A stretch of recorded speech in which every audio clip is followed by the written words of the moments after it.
Como siguiente tenemos la banda, como siguiente expositor tenemos a Sergio Salazar Aliaga, que nos va a comentar el tema de localidades y boliches, bares donde nacieron algunas bandas de rock en Cochabamba y su historia.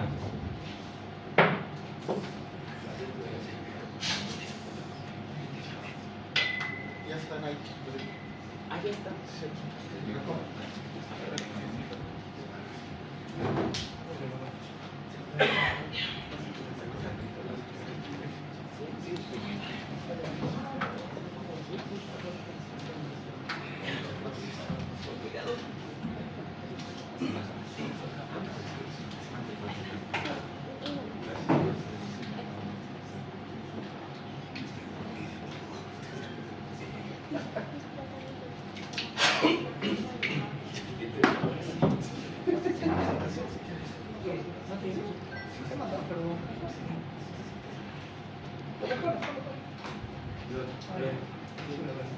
Sí, lo bien, pero no sé si lo mandaron.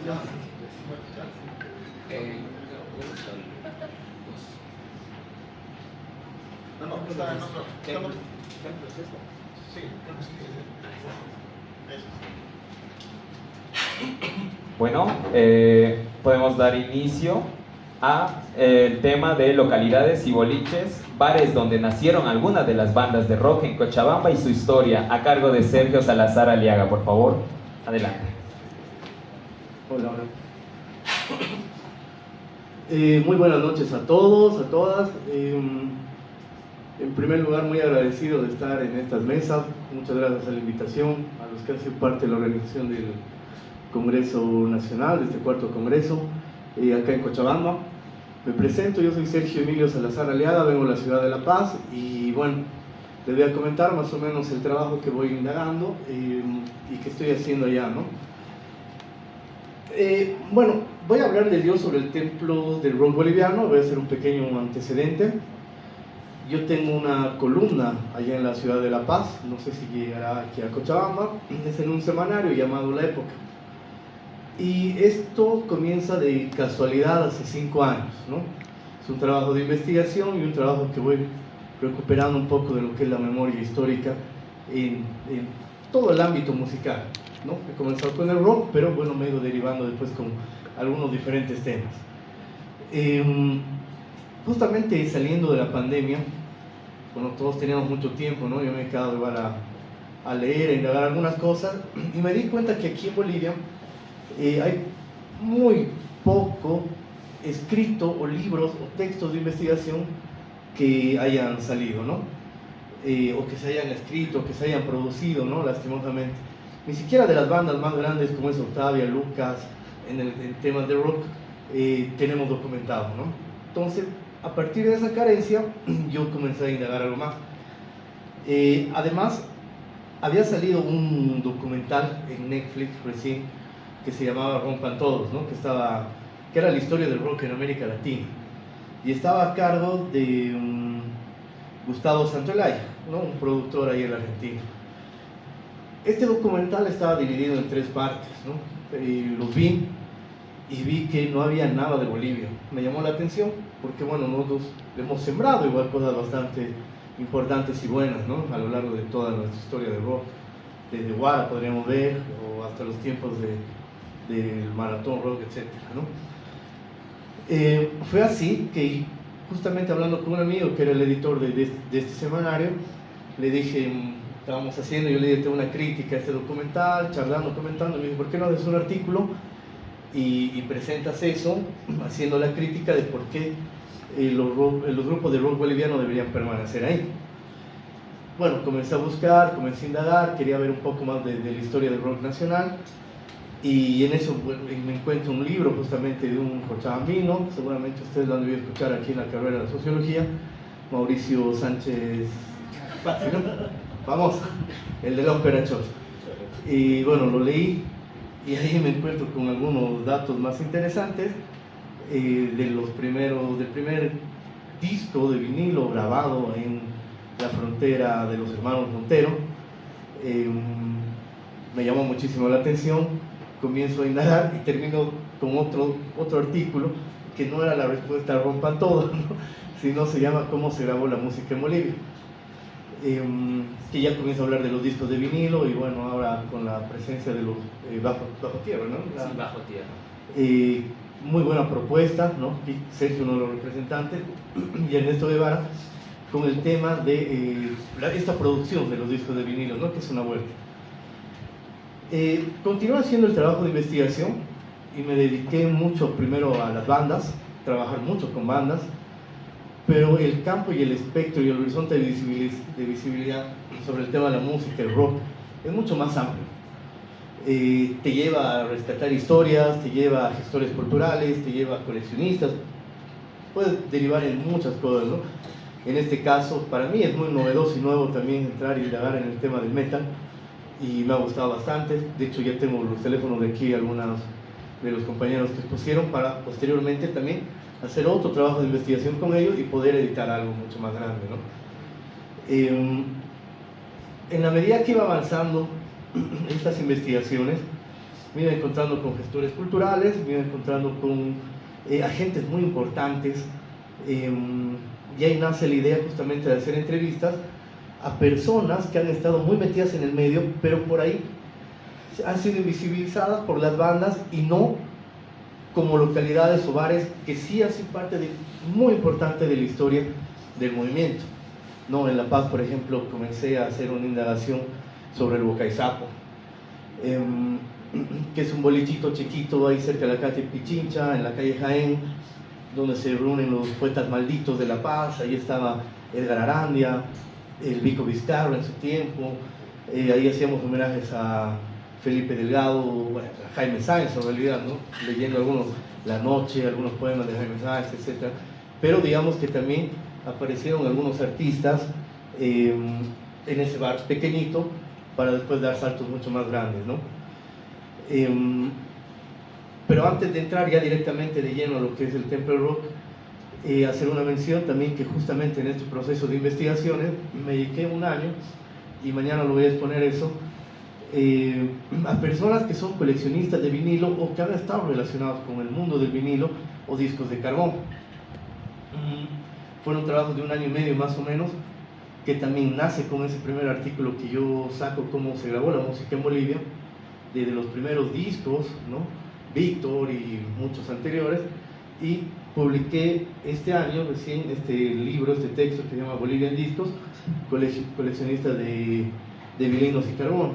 Allí estaba vinileando con Nicole, por ejemplo, ¿no? Y te menciona con el tema de la radio, ¿no? Ernesto, entonces es parte de la historia, también está documentado, ¿no? Y bueno, ahora nos hemos conocido presencialmente, ¿no? O productoras que ahora están trabajando, como es Mandala o Turo Producciones, de la María Fernanda Antuña, que son los que están editando los discos de vinilo, con Esther Marisol, Willy Claure, el de Octavia, el de Grillo Villegas, recientemente el Pesanervios 25 años, etcétera, ¿no? Entonces, en la medida de que hago esta investigación, me doy cuenta que habían localidades, escenarios, bares muy importantes para el inicio del rock boliviano. En la Argentina hay una documentación muy grande, ¿no? Justamente una de las frases muy lindas de las canciones guardan las claves genéticas de la cultura y llegan a nuestros corazones para siempre, ¿no? Esto lo dice el guitarrista de Almendra, ¿no? El guitarrista de Almendra, ¿no? Que justamente con Luis Alberto Spinetta, que tiene un programa llamado Cómo se grabó, ¿no? Cómo se grabó la música, y van viendo diferentes temas principales del rock nacional argentino, ¿no? Y aquí en Bolivia, por supuesto que también tuvimos lugares donde fueron bastante importantes, y hay historias que no se han documentado, y bueno, ahora yo en este trabajo de investigación estoy tratando de hacer eso, ¿no? Por ejemplo, ¿dónde encuentra un lugar esta música? Y justamente, digamos, son estas localidades y estos espacios donde tienen un nacimiento, tienen un proceso histórico y un proceso de memoria también, ¿no? Forjados con pasión, hay muchos inicios bastante importantes, por ejemplo, de donde yo vengo, ¿no? Que prácticamente podría ser la cuna del rock nacional, hay demasiadas bandas de rock. Yo, digamos, me especializo mucho más en lo que es el rock nacional, y he podido ver, digamos, lugares muy importantes que agarraron como un eje central, y esto de aquí un tiempo yo lo voy a volver un texto, porque, digamos, son varios lugares que estoy haciendo investigaciones, entrevistas, ¿no?, para ir rescatando esos orígenes. En 1966, por ejemplo, en La Paz, todos sabemos que 1964 va a ser un momento de evolución. Podríamos decir que hay una epistemología sistemática en temas de gobiernos, porque la primera dictadura en América Latina es el 64 en Brasil, con el golpe a João Goulart, ¿no? Pero en Bolivia también es el 64, que le da un golpe a Víctor Paz Estenssoro, y entra René Barrientos Ortuño, ¿no? Y eso va a generar bastantes décadas, hasta el 83, de golpes de Estado aquí en Bolivia, ¿no?, con pequeños espacios democráticos. Pero eso ha marcado también procesos históricos muy interesantes, porque el 66, por ejemplo, José Bayón, comienza con una galería de arte y cultura. Esto es bien interesante porque va a ser en la calle Jaén. Los que visitaron La Paz deben conocer que es una calle bastante turística. Ahí se venden adornos de artesanías, telas, tejidos, ¿no? Pero cuando Pepe Bayón abre esta galería de arte y cultura, le recomiendan que vaya al norte de Potosí, que vaya a Sucre, que hay mucha platería, que hay muchos tejidos, y va llevando a La Paz. A partir de eso se va convirtiendo esa calle en una calle de turismo. Él tiene una hija llamada Leni. Él era del Partido Comunista. Él va a fundar el Partido Comunista con Sergio Almaraz, con otros compañeros más, Jorge Colle, ¿quiénes más están ahí? Creo que Marcos Domich, no sé, ¿no?, los ex del PIR, ¿no?, que traicionaron el 46, la revolución de Villarroel, bueno, toda esa movida, para fundar el Partido Comunista.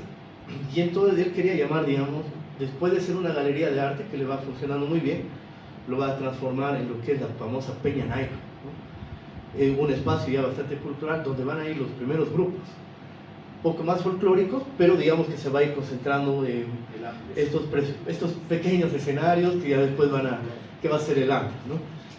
Y es interesante porque cuando él funda el lugar lo va a poner Leni, la Peña Leni, y le dice a sus amigos: no le pongas Leni, hermano, tú eres comunista, van a pensar que viene de Lenin y te van a tomar preso. Ya había estado preso varias veces, ¿no? Entonces, con esas cautelas del momento, dice: ya lo vamos a cambiar, y le pone el nombre Naira, ¿no?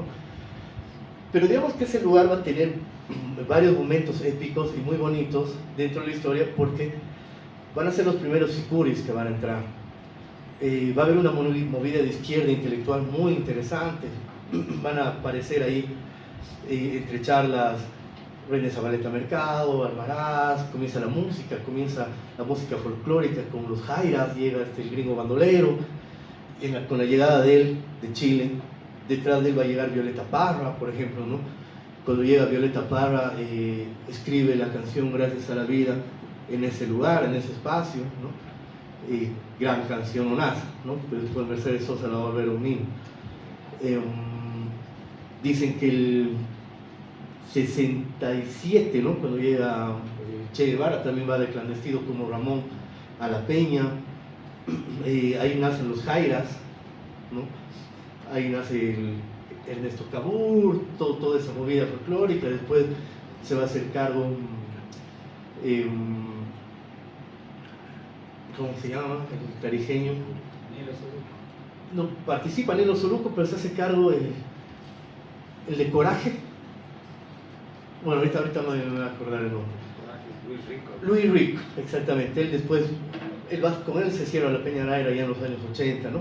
Pero va a ser un momento bastante importante, es parte de ese under, de esos escenarios ocultos, de clandestinidad, y comenzando un pequeño origen, tanto en la música folclórica, porque en los años 60 era como eso, es música más para lo nacional popular, para lo indígena. Nosotros, clase media, no estamos en eso, pero ya cuando ven un gringo, ¿no?, el famoso gringo, el Fabré, ¿no?, cambia todo, ¿no? Entonces, por eso yo he puesto, digamos, como un pequeño inicio, el 66, que va a ser un momento de de buen momento de la música para comenzar con eso. Los años 90 bueno, es considerado, digamos, como el momento de oro del rock nacional, ¿no? Acaban a salir diferentes boliches muy importantes. Está La Luna, por ejemplo, de Marta Cárdenas. En La Luna van a comenzar a tocar los Pateando el Perro, como el famoso Gonzalo Gómez, o después los Gogo Blues, ¿no? Va a ser el primer espacio que les van a dar, y bueno, de otras bandas de rock que se van a ir forjando ahí. También en los 90 aparece el famoso Socavón, ¿no? El Socavón creo que es uno de los boliches más importantes, era ahí en la avenida 20 de octubre, bajando unas graditas, ¿no? Donde ahí nace la banda Lucas, por ejemplo, ¿no? Cuando encuentran un hippie en la calle, un alemán, y le dicen, vas a ayudar con los timbales, tocas bien los timbales, pero cuando canta se dan cuenta que era una de las mejores voces. Estoy hablando de Christian Kraus, ¿no? Y en realidad la banda Lucas tenía otro nombre, Lucas y los OVNIs, no sé qué, algo así, y después ya se quedaron con Lucas, ¿no? Y después hay muchas anécdotas en esos boliches, ¿no? Yo tuve una entrevista, por ejemplo, con Oscar García, intenté con Grillo Villegas, es muy difícil, con Grillo terminé peleándome, esa es otra historia, no quiero hablarlo en vivo, pero fue otra anécdota bonita, algún día lo contaré. Pero cuando yo hablo con Oscar García, justamente en el disco Pesa Nervios, la última canción se llama Raquel, y yo le digo, bueno, hay un mito que está circulando ahí en los bares, contame si es verdad o no, que esta canción tú le dedicaste a Raquel Gutiérrez. Raquel Gutiérrez era la ex esposa del ex vicepresidente de Bolivia, Álvaro García Linera, ¿no? Que era la cantante Guaraguá, su nombre de guerra, ¿no? Y Álvaro era el caranchillo. Y bueno, ellos estaban haciendo lecturas, los 80s, de Demonios Escondidos, Momentos de Revolución, firmada como Caranchiri, haciendo todo esto, lo agrario, de las cartas de Kovalevsky o Vera Sasulich, ¿no? Haciendo algunas traducciones más en el marxismo, digamos, ¿no? Y Oscar García estaba muy metido en eso, leyendo a Raquel Gutiérrez, ¿no? Que ella es docente universitaria de la UNAM, ya, ¿no? Es una mujer bastante interesante, pero en el 97, cuando ellos están por salir de la cárcel, la movida de derechos humanos comienza con ella, y comienza con María Galindo. Entonces en el Socavón, Oscar García dice, yo me gusta lo que escribe, no sé qué, siento algo, me enamoro, y escribe esta canción Raquel, ¿no? Entonces, si leen la letra es muy dura, ¿no? Y se van a dar cuenta, ahora que les he contado la historia, que dice, bueno, escúchenla y ya la van a sentir, ¿no? Eso nace en el Socavón. En el Espejismos del 2001, el Grillo Villegas dice, esta canción la hicimos con Oscar en el Soca, no había ventanas, eran noches de 3 días, ¿no? Sin estilo papiro, como pasado mañana me he chupado 3 días, ¿no? Esas cosas. Y bueno, entonces el Socavón es bastante importante, y después va a tener otra connotación, ¿no? Aparecen boliches como La Obertura, ¿no? Que también son de rock. Sergio Calero, uno de los mayores coleccionistas de los Beatles aquí en Bolivia, pero también melómano, y es el que está haciendo varias historias. Mañana presenta en La Paz, en el Teatro 6 Municipal 6 de agosto, la historia del videoclip, ¿no? Pero también ha hecho la historia del rock a partir de los 50, ha hecho bastantes trabajos, director de la Radio Deseo, que lo ha vuelto muy cultural, ¿no? Hay que ser sinceros, y ha puesto espacios muy lindos, ¿no? Como momentos de rock progresivo, trabaja con artistas, ¿no? Y esa radio sí se ha impulsado en el sentido de, bueno, obviamente Galindo lo utiliza políticamente, pero digamos, fuera de eso, tiene un marco cultural bastante grande, ¿no? Y en La Obertura, ¿no? El bolichito, yo era muy chango, teníamos 14 años, no nos dejaban tomar, pero íbamos a jugar yenga y tomábamos un jugo, ¿no? Y bueno, cuando le hago la entrevista igual a Sergio Calero, me cuenta que, le digo, ¿qué ha sido lo de las rarezas que han habido aquí, aparte de que está el Grillo Villegas y otros más, ¿no? Y me dice, un matrimonio. Y yo, ¿quién se ha casado en el boliche? Yo, ¿cómo te puedes casar en un boliche? Y me dice, sí, fue Claudio Benavente, que ahora era la directora de La Razón, del periódico La Razón, bastante rockera, se casa a comienzos de los 2000 con otro rockero, y me dice, el padrino de ella era el Álvaro García Linera, y están aquí, y la boda fue aquí presencial con notarios, ¿no? Todas las de la ley, y bastante interesante. En el segundo abertura se hace el Puka Reyes Villa, ¿no? Del récord Guinness de hablar de los Rolling Stones en la radio, ¿no? El hermano del Manfred. No es serie, este es el Puka. El Puka que fue el que trajo el 86, 89, trajo a Soda Stereo, fueron los primeros que traen bandas internacionales, ¿no? Charly García, ¿no? Él trae, después trae a Soda Stereo, ¿no? Los 80, ¿no? 89, 86 creo. Y bueno, entonces esos boliches, digamos, como que se van consolidando. Pero después, digamos, aparecen otros boliches muy importantes como el Equinoccio, y que tienen sus propias leyendas, ¿no? Hablé igual con Ricardo Zelaya, trotskista, ¿no? Tiene un texto sobre Lora interesante, bueno, que después creo que aquí hay mucho de sociología, ¿no? Entonces van a entender lo que hablo. Aparte de la música, digamos, ¿no? Pero digamos, el tema de la caída del techo del Equinoccio es una leyenda. O sea, el Equinoccio es el templo del rock en La Paz, porque ahí aparece el Maratón Rock, el 2001, y en la primera inscripción del Maratón Rock había 65 bandas. O sea, La Paz necesitaba y había una emergencia del rock nacional.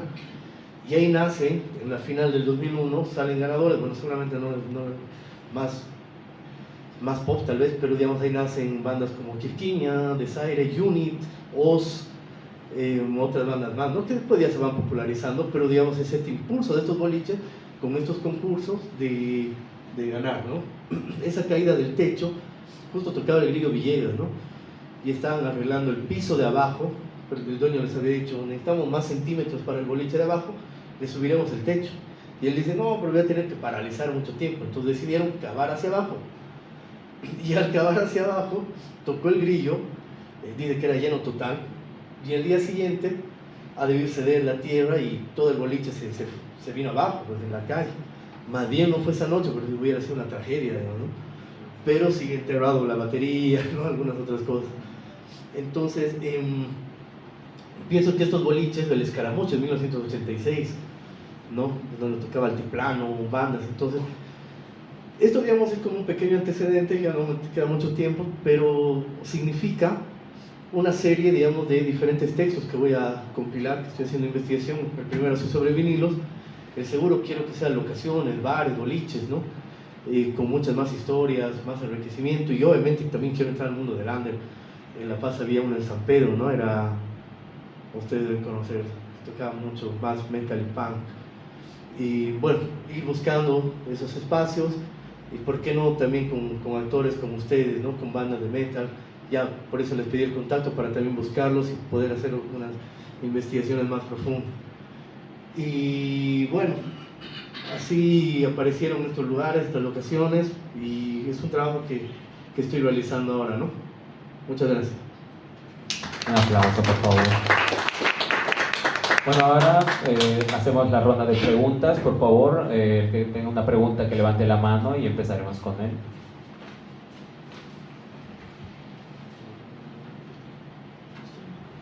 ¿Hay alguna pregunta? Adelante, por favor. Me has dejado súper picado con lo del 66. En 66 gana el Festival Nacional de la Canción Boliviana Los Jairas, tocando Los Amigos, que es el yarabí tan famoso de Todos Santos y para todas las madres, ¿no? Pero antes grabaron solo el Gringo, Domínguez y Cabur, dos discos, que se llama uno Folklore y el otro Folklore 2. Ya estaba la Peña Naira, pero yo tengo la sospecha de que Cabur se encuentra con Domínguez después de que Domínguez se prueba como arquero en el Bolívar y le dice, creo que Cocomanto, un director de teatro, me voy a acordar ahorita aquí, le sugiere que mira, arqueros hay un montón, pero guitarristas no. Entonces ahí estoy medio quebrado con las fechas, porque de verdad yo creo que Naira es el under del folclore boliviano. Recordemos que esa época al folclore le obligaban a disfrazarse, ¿no? Había que tocar con acordeón, bajo, batería, saxo, las cuencas y los bailecitos, pero a partir del Gringo, no sé si por muy alineados, empezamos sí a meter a estudio de grabación zampoñas, tarcas, quenas, etcétera, ¿no? Y eso sucede en Naira y un sello que se crea que es el sello Campo, tú que has checado los vinilos, ¿no? Pues estoy quebrado con las fechas y de verdad tengo una curiosidad que no es metalera, pero sí underground, que me persigue desde que era niño, ¿no? Ese momento en el que se encuentran Cabur y Domínguez, ¿es en Naira? Y ¿es antes del 66? Sí, justamente, digamos, en el 65 llega Gilbert Fab, ¿no? Lo conoce, se presenta a esta galería de arte y cultura, donde Pepe Bayón, y que también además funcionaba como imprenta, porque Pepe Bayón venía con una tradición desde el papá con la imprenta y se asocia con un señor Murillo, ¿no? Donde se va a imprimir mucho tiempo lo que es presencia, ¿no? El editor Huáscar Cajía Cafro. Y el 66 tienes toda la razón, ¿no? Llega Julio Godoy tocando la guitarra, Gilbert Laquena, y el 66 se inaugura la Peña. Ahí mandan a poner 8 sillas, es un lugar bastante chiquitito, había salido el Pepe Bayón de la cárcel, entonces el 66 sí se funda la Peña. Pero los Jairas también es el 66, ¿no? Te digo También. porque nosotros en nuestro segundo disco dedicamos un tema a Alfredo Domínguez, ¿no? Porque es ese momento, es el nacimiento del under de la música. Claro que con el folclore primero y después con el rock. Sí, mira, cuando ellos ya fundan los Jaeres con Yayo Jofre y todos ellos, es el 65 al 75, digamos, el momento más fuerte de los Jaeres, que son catalogados, como tú dices, como los Beatles bolivianos en ese momento, ¿no? Pero esos discos de folclore son anteriores, o sea, no había Peña Naira todavía. Porque los Jairas no está Domínguez, está Julio Godoy. Claro, O es eso paralelo, me acuerdo el eso- nombre, de verdad. Buena pregunta, lo voy a indagar. Pero sí, la Peña Naira como tal, sí, como tal la Peña Naira sí se funda en el 66, el 65, digamos, ya van armando todo el proyecto, y digamos que hasta el 75 va a ser potente. Después el gringo se viene a Cochabamba, se casa con una cochabambina, sabemos que la Violeta vuelve, se suicida, ¿no? Y todo ese aspecto. Un dato igual que es interesantísimo, del 66, 69, 3 años después, me acabo de acordarme, es la mecha tunca de la radio contemporánea, ¿no? El 69 es Woodstock, ¿no? El festival de rock más importante a nivel mundial, ¿no? Va a estar ahí The Who, Jimi Hendrix, lo invitan a John Lennon, no puede entrar a Estados Unidos, está exiliado en Canadá, ¿no? No le dejan entrar a Estados Unidos. Y el 71, en Los Pinos, en la zona de Los Pinos, ahí en la zona sur, que en ese momento era baldío, ¿no? Y después se construyen los famosos edificios. Hacen un festival, el Festival del Tahuantinsuyo, el 71, ¿no? Y ahí va a estar, por ejemplo, Adrián Barrenechea, y va a haber otra movida cultural muy importante. Creo que a la mecha, igual, el gobierno va a la va a intentar meter presa, ¿no? Todo un quilombo. Pero yo he ampliado un poco la historia de este tema de la Peña Naira. Te lo voy a pasar porque son tres versiones que tengo, o sea, por el tema de caracteres, ¿no? Hace 3 semanas que he ido publicando, para que puedas darle una revisada. Y me parece que ha sacado sobre Cabur un texto con la fundación del Banco Cultural De Domínguez, ¿sabes? de Domínguez, ¿no? De Sergio Calero, justamente, ¿no? Porque todo eso no lo he podido leer todavía, pero sé que han publicado. Entonces ahí también debe haber algo para ir contrastando, ¿no? Pero no, muy buena pregunta. Bueno, con eso cerramos la ronda de preguntas, o si alguno más tiene alguna.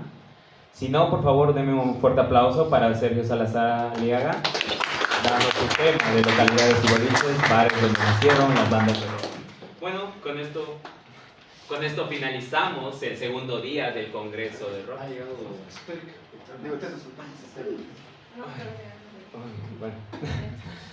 Bueno, siguiendo entonces con el cronograma, se le entrega el certificado del 4º Congreso de Rock a Sergio Salazar. Es que no se ve la luz del...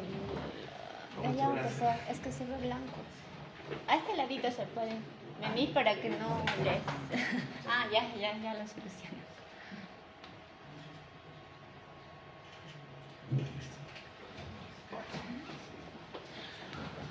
Bueno, entonces como siguiente expositor tenemos uno de los integrantes de la banda de Eternals, Y con el tema de exposición de sus experiencias en la escena, historias y letras.